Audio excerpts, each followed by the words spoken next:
Hey everybody, welcome back to the Bourbon Note. I'm Greg. I'm Ben. And today, we're drinking bourbon.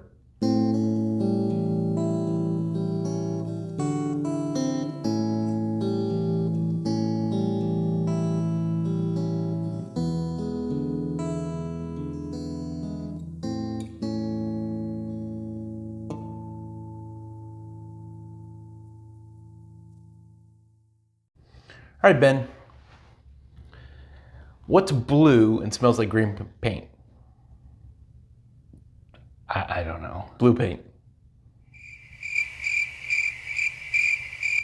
I'm just thinking of a sound effect to put in there. Oh, okay. Maybe I'll just put crickets. Oh, crickets. Does that have anything to do with the bourbon that we're about to drink, or you just... Nothing at all. Have you been on Instagram looking up dad jokes again? But the truth of the matter is that's how much I know about this upcoming bourbon. So bring it on in. You know about as much as you do about paint? The color. What the f*** are you talking about? I don't know. I don't know where we are at this point. But we have, bam, this is First Call Kentucky Straight Bourbon Whiskey. So this is a Total Wine label. This is one of the Total Wine Spirits Direct, Yes. budget-friendly bourbons that they shove down your throat every time you go there. So if you don't have a Total Wine in your area, they're available in most states. It's a larger, kind of like big box kind of store for liquor stores. I think I described them in our Mcfarland review as like a Walmart of liquor. But it's a really nice place, but it's a big box and you get stuff, a lot of their They have stuff an is... excellent selection. They have very large stores. But it seems like their prices are usually really good. They're the big well, box that's true. prices. That's true. Now, I have some opinions on this. Their selection and their prices. You think their selection's changing, meaning... It's changing because all of this stuff now is just flooding the shelves because they have, and we have an upcoming video that we're going to be doing, a big massive flight of a bunch of their Total Wine Spirits Direct bottles. Spirits Direct is kind of like I don't know if it's a wholesaler or whatever, but they get booze from them. And then so when you go into Total Wine, you know, it's always their expert picked whiskey, and it's always,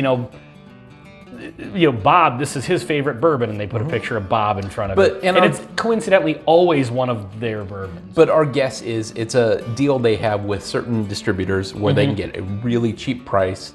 They put a label on it, or it comes with a label, and they can sell this cheaper than your normal Maker's Mark or Four Roses or Buffalo Trace type product. Yeah. So, and they really push them, and they're not horrible. We're going to do a review of the entire flight of bottles that you picked up there. Yeah, and I will rant about all that stuff again in that video. Yeah, so they're enthusiastic about trying to sell their... That is one way to put it. Well, ooh. All right.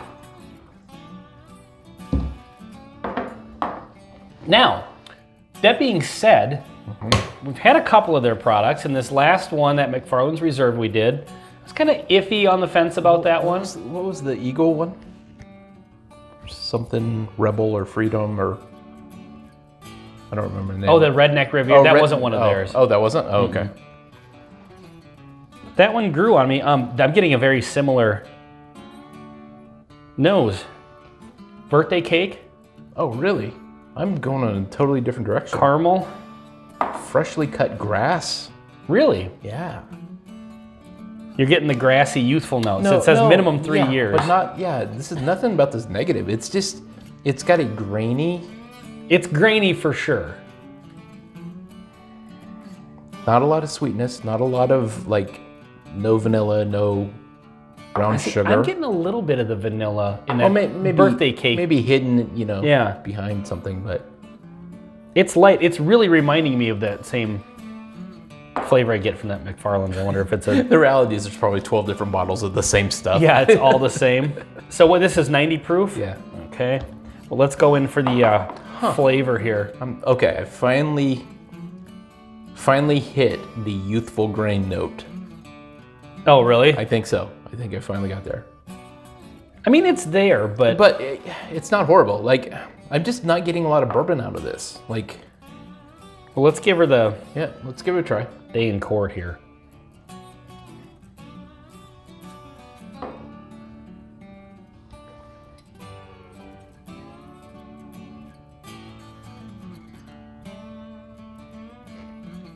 light toffee, Yeah? maybe light chocolate, very light chocolate. I need to... There's some sweetness, but it's really subtle. Like it's maybe something sweet that got too watered down. Not a lot of barrel. There's a little bit of heat there, like physically a warmth to it. Really? That I don't want to say it's cinnamon because it's not that. I don't know what this is, but it's not bad. You're right. It does have a spice in the middle. It's not on your, when you first taste it. Yeah, it's kind of like a building heat. It's a building heat. And you're right, it's not cinnamon. It's not ginger. I can't place this. It comes across as young. You can tell that there's some youth to it. It's a tad black peppery. Yeah. Definitely drinks like it's very watery, meaning like the mouthfeel. And I think it's youngish. It's got an okay flavor on the middle. Like when you first taste it, it's like watery. It's not a lot there, but it builds. And it doesn't have a great finish. Yeah, there's an interesting kind of sweetness to it, and I feel like it's everything and nothing all at the same time. You know, it's like all these different sweet notes, but none of them are really coming forward. They're just kind of blended together in a, and then watered down a little bit. Well, it's 90 proof, so it's not watered down terribly, but it's a low proof. I would consider that low proof still, but it drinks like a low proof. I will say this: I think a couple more years on this would be a really good bourbon. Potentially, yeah. So this is, I think, the most, and I don't mean this as an insult, this is a long ways away from being a bourbon, traditional bourbon. We drink a lot of bourbons that we call kind of right down the middle. This is not. This is something, you're gonna try it? A very, very small pour of this. That's okay. Well, you can pour half the bottle if you want. I think that, I mean, that from what I remember is quite a bit different. I feel this is, it obviously is a bourbon and tastes kind of like bourbon, but it is very different. And I think there's a lot of people out there who would actually really like this. Yeah. Now in comparison, I am getting a little more cinnamon off of the first call. But these are, there's a similarity here, like maybe same distillery or something. And I don't know if it is or not. Yeah, we don't know who that. But I could see that, you know. Okay. Also 3 years on the Mcfarland Reserve. I should reverse these since I have my Okay, first call on the right. Here. Now I'll go with Mcfarland.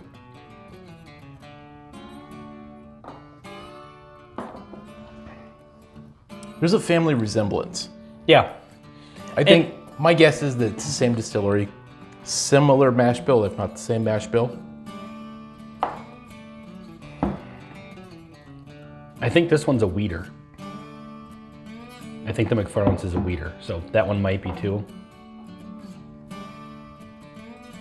There's just not enough information to know for sure. But I like them. It's not the most rich flavoring.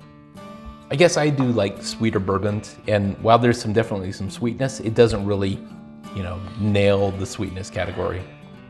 Yeah, the Mcfarland's maybe a little sweeter, and I get that kind of butterscotch and birthday cake on the Mcfarland's. This is another one where I think a couple more years in the barrel, you'd have a really good bourbon. Totally. And I think I could say the same thing about the first call. I think what it start for 3 years, to be perfectly honest, I mean, yeah, a couple more years, that could be freaking amazing. yeah. So, I mean, not bad. And honestly, if they're like, I don't remember what I paid for this, $17 or something like that. I saw it for 15 this weekend. Yeah, that could be exactly what someone's looking for. Yeah. I don't think, you know, as a bourbon collector, it's something you need probably. But it's a bit different. It's definitely a different flavor profile. And if you have somebody who's kind of not on board with some of the higher proof, higher spice type bourbons, this may be a bourbon to get someone, you know, kind of in that middle area. Interested. So the Mcfarland's I bought, I think it was like $17. I don't regret buying this because I do have a pour of this occasionally, and I don't think I would regret paying the 15 or 17 bucks for that. Right. Like I'm not mad at that for that price point. Totally. And I think that like this one, I will definitely drink my way through and not, it's not going to just sit and collect dust because I hate it. And to that point, like, I mean, I have a bourbon collection. You have a bourbon collection. Mm-hmm. This teaches you a fair amount about bourbon. This is a 3-year bourbon, and it's probably 3 years and 12 minutes. Yeah. And this is what a young bourbon tastes like. Yeah, I was going to say, there is a value to exactly. experimenting with a younger bourbon, and you don't have to spend a lot of money to do it. Mm-hmm. Whereas you want to experiment with the higher age ones, you're going to pay a premium for that, of course. Mm-hmm. So yeah, I mean, there's value to trying bottles like this. Yes. So yeah, not bad. And I like that it's in the quintessential, like, craft distillery bottle. Oh, yeah. Here's one from Colorado, a craft distillery. It's the same bottle. Here's another one of Total Wine Spirits Direct bottles. It's the same bottle. There's a bunch of them out there that are in this bottle if you look on the shelves, especially at Total Wine. And the other reason why I grabbed this one is because we're getting close to the point in time, the one day a year when I become a horse racing fan. Oh, sure. And I think a lot of other people too. So we're getting close to... Maybe make a cocktail out of that, would be just fine at 90 awesome. proof. Yeah. Yep. All right, well, this has been First Call with a little guest appearance by Mcfarland's Reserve. On the Bourbon Note, I'm Ben. I'm Greg. Cheers.